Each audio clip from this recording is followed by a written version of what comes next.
கர்த்தருக்கு பிரியமான சகோதர சகோதரிகளே, இக்கால வேளையிலே என் அன்பார்ந்த ஸ்தோத்திரத்தை ஏறெடுக்கிறேன். வேதத்தை வாசிப்போம். வேதத்தை வாசித்து தியானித்து இந்த வார்த்தையை மனதில் வைத்து சந்தோஷத்தோடு சமாதானத்தோடு நாம் கடந்து வருவோம். என் ஜீவனும் கர்த்தரின் பார்வைக்கு அருமையாய் இருப்பதினால் அவர் என்னை எல்லா உபத்திரவத்திற்கும் நீங்களாக்கி விடுகிறார் என்று 1 சாமுவேல் 26 அதிகாரம் 24வது வசனத்திலே இப்படியாய் சொல்லியுள்ளது.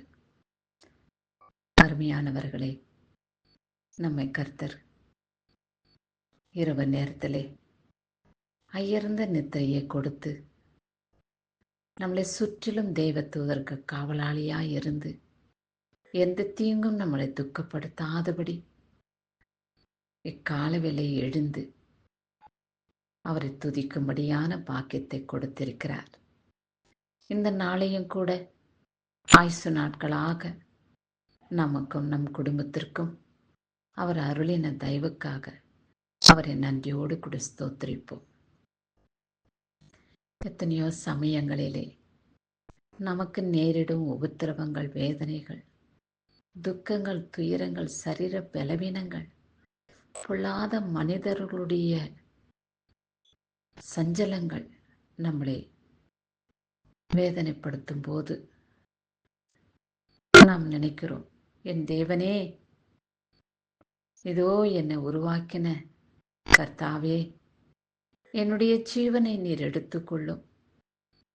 நான் இந்த உபத்திரவத்தின் மத்தியிலே வாழ்கிறதை காட்டிலும் ஜீவனை விடுவதே எனக்கு நலம் என்று காணப்படுகிறது என்று நாம் புலம்பும் பொழுது கர்த்தர் இந்த மகிமையான வார்த்தையை நமக்கு வெளிப்படுத்தி இருக்கிறார்.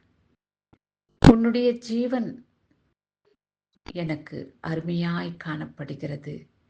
என் மகளே, மகனே, அல்பமாய் நீ எண்ணின அந்த ஜீவனை நான் பொக்கிஷமாய் பார்க்கிறேன்.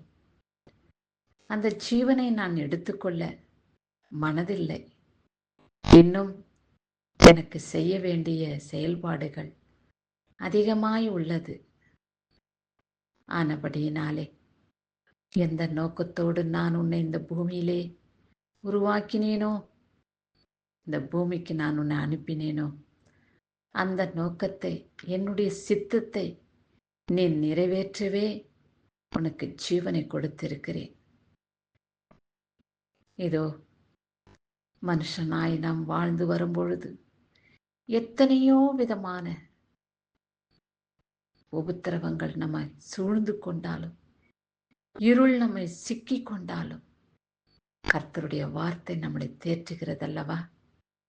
அவருடைய மகிமையான வார்த்தையை நினைத்து நாம் சந்தோஷத்தோடு மனமகிழ்ச்சியோடு இந்த உபத்திரவங்களெல்லாம் தூசாக எண்ணி உதறிவிட்டு அவருக்கு சாட்சியாக நாம் வாழ்வோம்.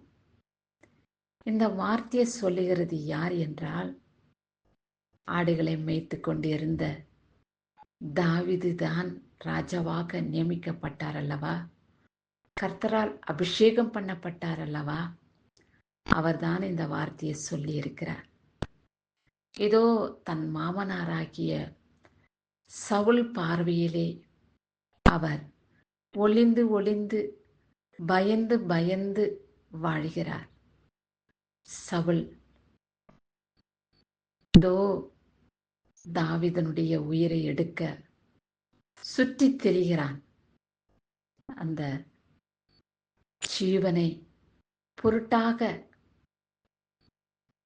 சவுல் நினைக்கவில்லை.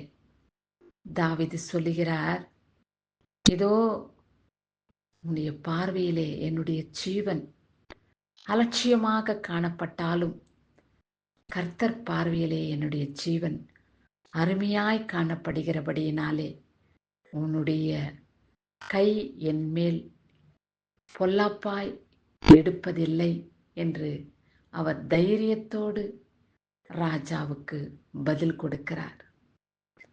அது மாதிரி தான் நமக்கும் நம்மை சுற்றி வரும் பிசாசின் கிரிகளை உதறி தள்ளிவிட்டு, தேவன் என்னோடு கூட இருக்கிறார், அவர் எனக்கு ஜீவனை கொடுத்து காத்து ரட்சிக்கிறார் என்ற வார்த்தையோடு சவால் விட்டு சாத்தானுக்கு வெட்கப்படுத்தி நாம் நாளை சந்தோஷத்தோடு சமாதானத்தோடு கடந்து வருவோம். கிறிஸ்துவுக்கு மகிமை உண்டாகட்டும். ஆமேன்.